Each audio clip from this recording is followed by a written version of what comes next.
আসসালামু আলাইকুম, ঢাকা থেকে ঐশী বলছি। ঐশীস ওয়ার্ল্ডে স্বাগত জানিয়ে শুরু করছি নতুন আরেকটি ব্লগ। আমরা এখন বের হয়ে পড়েছি। আজকে রাতে ঘুমোইনি। ভোর 4টার দিকে আমার বোন কুয়েত থেকে আসবে, তো তাকে আমরা আনতে যাচ্ছি।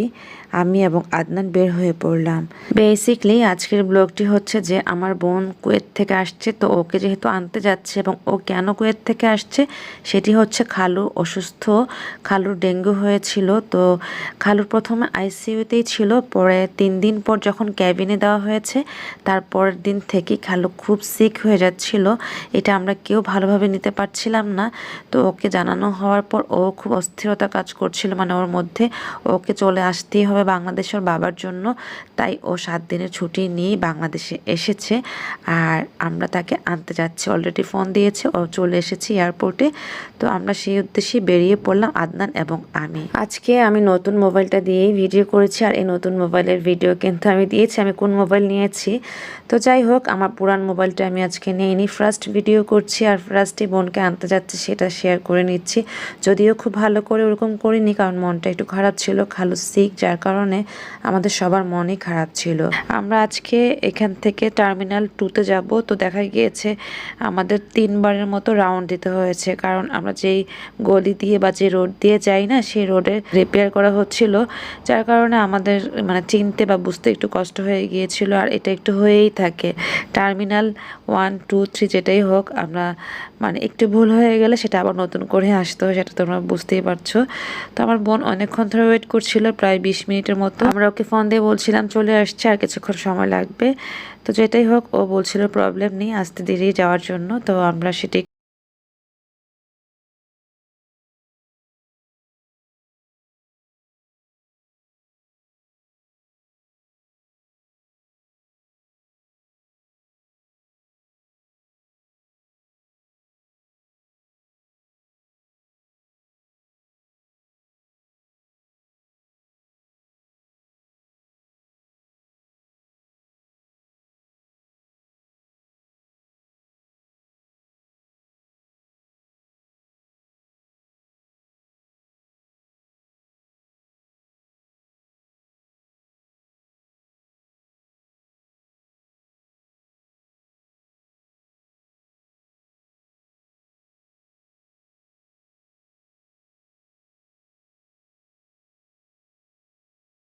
আজকে বলেই নিয়েছে যে খালুর জন্যই বোন চলে এসেছে। তো যেটি হয়েছে, ওকে এখান থেকে নিয়ে আমরা খালার বাসায় গিয়েছি এবং খালাকে নিয়ে সবাইকে নিয়ে হসপিটালে চলে এসেছে সিএমএইচে। আর এসে দেখতে পাচ্ছ খালুকে আমি একটু দেখিয়ে নিয়েছি। আর খালু আমার বোন এবং বোনের বেবিটাকে দেখার পর সম্পূর্ণ ভালো হয়ে গিয়েছিল। নানা ভাই বলতেছিল, দেখতে পাচ্ছ ঘুমের মধ্যে। আজকে খালু কিছুটা রিকভার করেছে, আমার দেখেও খুব ভালো লেগেছে। তো আলহামদুলিল্লাহ, শুকরিয়া আল্লাহ রাব্বুল আলামিনের কাছে যে খালুকে কিছুটা ভালো দেখার পর অনেকটা শান্তি লাগছিল। এখন মনে হচ্ছিল খুব সুন্দর করে কিছুটা ভিডিও করি, কারণ আমার খুব মানে মনের ভেতর থেকে কিছুটা শান্তি পাওয়ার কারণে আমার ভিডিওতেও একটু স্পিরিট চলে এসেছে। যাই হোক, তারপরও তোমাদেরকে আমি কিছুটা শেয়ার করছি। এবার আমি বাসায় চলে যাচ্ছি, মানে শ্বশুর বাড়ি বসুন্ধরাতেই। তো আজকে যদিও ভালো লাগা ছিল, তারপরে অনেক খারাপ লাগছিল যে আম্মুর বাসা হয়ে আসছে, বাট আম্মুর সাথে দেখা হয়নি এবং আম্মুকেও কিন্তু ফোন করে বলিনি যে এসেছি, এতে করে আম্মুরও মন খারাপ হবে। তো ওই দিন আর বলিনি যখন গিয়েছি, বাট পরে বলে দিয়েছিলাম যে গিয়েছিলাম। ঠিকই আম্মুর কিন্তু মন খারাপ হয়েছিল। তারপর বাসায় এসে দুপুরে লাঞ্চ করে নিয়েছিলাম। ওরকম করা হয় না আসলে, মন মেজাজ ভালো না থাকলে যা হয়। এদিক দিয়ে ফোনের উপর ফোনে ছিলাম, তো ওভাবে খাওয়া হয়নি। আর রাতে ডিনার আদনানকে, যেহেতু আদনান ডায়েট করছে, চিকেন দিয়েছি, ফ্রুটস দিয়েছি আর দই দিয়ে একটা সালাদ বানিয়ে দিয়েছি, একটু চিয়া সিড দিয়েছি। তো ও রাতে ডিনারটা করে নিচ্ছিল। তারপর আমি প্ল্যান করেছি যে বাসায় যেতে হবে। বোন যেহেতু এসেছে, তো আমাকে বলছিল বাসায় যাওয়ার জন্য। পরের দিন সকালে আমি সব গোছগাছ করে রেডি হয়ে নিয়েছি, আদনানও বলল যাওয়ার জন্য। বেসিক্যালি আমি 4 দিনের জন্যই যাচ্ছিলাম বাসায়, বাট আমি কতদিন ছিলাম সেটা কিন্তু আমার ব্লগে থেকেও তোমরা জানতে পারবা। আমার লাইফে ফার্স্ট আমি এতদিন ছিলাম বা কতদিন ছিলাম সেটা এখন বলছি না, যেহেতু ভিডিও আরও আছে, তোমরা দেখতে থাকো।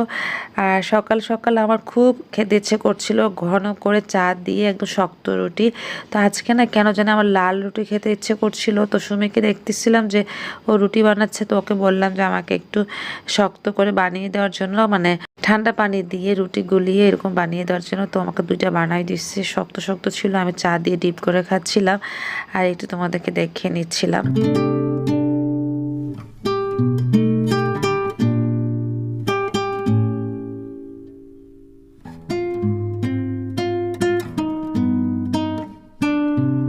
এতটুকু আর খেতে পারতেছিলাম না, এত শক্ত ছিল না, বাট মোটা ছিল, যার কারণে অত ভালো লাগে নাই। বাকিটুকু আমি খাবার নষ্ট করি না, আজকে তাড়াহুড়া আছে বা মার বাসায় যাবো, সব কিছু মিলিয়ে ওরকম রুচিও ছিল না, তাই ওটা খেতে পারিনি।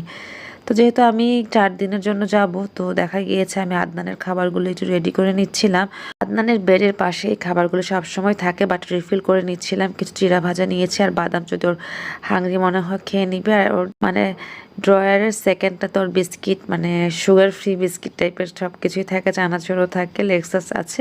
তো একটু গুছিয়ে নিলাম, ভেতরের দিকে ছিল, সামনে বের করে নিয়েছি যাতে ও খুঁজে পায়।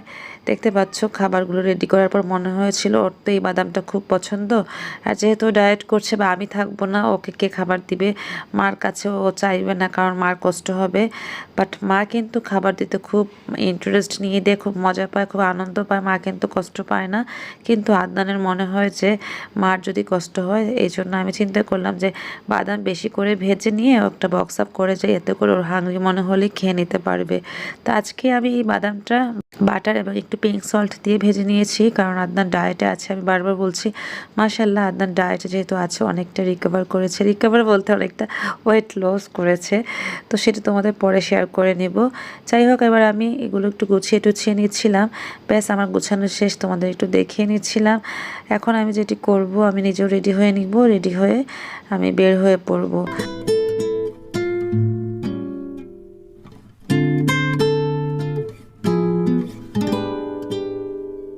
তো আমার ব্যাগগুলো আমি এক সাইড করে নিয়েছি, যেহেতু 4 দিনের জন্য যাব, আমি ছোটোখাটো এই ব্যাগটাই নিয়েছি, আর কিছু নেইনি। আর কিছু গিফট আইটেমস আছে, যেগুলো হচ্ছে মা ইউএসএ গিয়েছিল, তো সবার জন্য টুকটাক গিফট এনে, আম্মু ভাইয়ের বউয়ের জন্য, সাথে ওদের জন্য টুকটাক নিয়ে নিয়েছিলাম।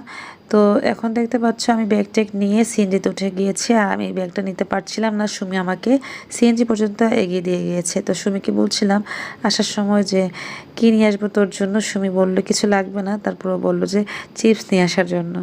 এখন যেটা তোমাদের দেখাচ্ছে, আমি আমার ট্রাইপডটা নিয়ে নিয়েছি, এটা ভেঙে গিয়েছে, ভাবলাম আর বাসায় গিয়ে কিছু করা যায় কিনা। আর এই মোবাইলটা যদি আম্মুকে পারি, সুযোগ পাই, দিয়ে দিব, কারণ আম্মুর কাছে আম্মুর 2টা মোবাইল অলরেডি ভেঙে গিয়েছে বলতে আমার বোন ভেঙে ফেলেছে, যার কারণে আম্মুকে আমি সাহস পাই না কোনো মোবাইল দিতে, আম্মু চায় না। তো দেখা গিয়েছে ট্রাইপডটাও নিয়ে নিয়েছি। আর আজকে যেহেতু আমি নতুন মোবাইল দিয়ে ভিডিও করছি, তো আজকে ফার্স্ট আমি যে আমার বোনকে সেভ করেছি, এবং পরের দিন আমি বাসা যাচ্ছি, এটা সম্পূর্ণ আমার নতুন মোবাইল দিয়ে করছি। আর পুরান মোবাইলটা কিন্তু আমার ব্যাগে নিয়ে নিয়েছিলাম, কারণ ওখানেও কিছু ভিডিও আছে, সেগুলোও কিন্তু আমার এডিট করা হয়নি। তো ভাবলাম সময় পেলে ওটাও করে নিব। বাসায় এসে দেখছি যে আম্মু আমার জন্য ইলিশ মাছ দিয়ে শশা রান্না করেছে, আর এত মজা করে এরকম আলুর ডালনা বা আলুর দম, যেটাই বলো, আমার বোন বানিয়েছে। আমার সত্যি অসাধারণ মনে হয়েছে। আমি এটা দিয়ে সম্পূর্ণ ভাত খেয়ে নিয়েছি, আর আজকে ভাতটাও বেশি নিয়েছি, যেহেতু আমি এই মোটা চালের ভাত খুব পছন্দ করি। আর এই মোটা চাল বলতে যেটা তোমাদের একটু বলে নিই, আমি আগে জানতাম না এটি হচ্ছে অরিজিনাল চাল, এটাকে নাকি প্রসেসিং করে চিকন করা হয়। তো ওই চিকন চালে বা চিকন ভাতে কিন্তু অত পুষ্টি নেই, বাট এই চালটাতে অনেক পুষ্টিগুণ আছে। তো এটা আমি আগে জানতাম না, জানার পর ভাবলাম তোমাদের সাথে শেয়ার করি। তারপর যেটি করলাম, খাওয়া দাওয়ার পর বিকেলের দিকে আম্মুকে নিয়ে বোনকে নিয়ে বেরিয়ে পড়লাম। আমরা স্ট্রিট ফুড খাচ্ছিলাম। আসলে আম্মুর কোমরের ব্যথা ছিল, কিছুটা থেরাপি দেওয়ার পর বের হয়েছে নানু বাসা যাব। তো নানু বাসা যেতেই এরকম স্ট্রিট ফুড, নানুর জন্য পিঠা নিয়ে নিচ্ছিলাম, ভর্তা নিয়ে নিচ্ছিলাম। আর এই আন্টিটা কিন্তু আমাদের পপুলার আন্টি, মানে আন্টি আমাদেরকে সবসময় পিঠা বানিয়ে দেয়, এবং উনি খুব হাইজেনিক ওয়েতে পিঠাগুলি বানায়, যার কারণে আমরা সবসময় ওনার কাছ থেকেই পিঠাগুলো নিই। তো উনি আম্মুকে দেখে অনেক পুরানো স্মৃতি মনে পড়ে, এবং অনেক গল্প করছিল, এদিক দিয়ে পিঠা হচ্ছিল। আমি আবার বোর হচ্ছিলাম, বললাম তাড়াতাড়ি চলো তাড়াতাড়ি চলো। তো যাই হোক, আম্মু আমার বোনকে নিয়ে নানুর জন্য পিঠা নিয়ে বাসায় এসে আমরা নাস্তা করেছি। ওই ভিডিওটি আর করা হয়নি, অনেকদিন পর নানু বাসা আসার কারণে নানুকে ধরে অনেক মজা করছিলাম। কাজিনরাও এসেছে, যে বোন কুয়েত থেকে এসেছে শান্তা, ও ছিল। তো নানু চা বসিয়ে দিয়েছে, আমি চাটা নিজেই ছেঁকে নিচ্ছিলাম আর নানুকে বলছিলাম বসার জন্য। তো আমি রান্নাঘরে এসে চাটা ছেঁকে নিয়ে সবাইকে দিচ্ছিলাম। নানু সবসময় গরুর দুধের চা খায়।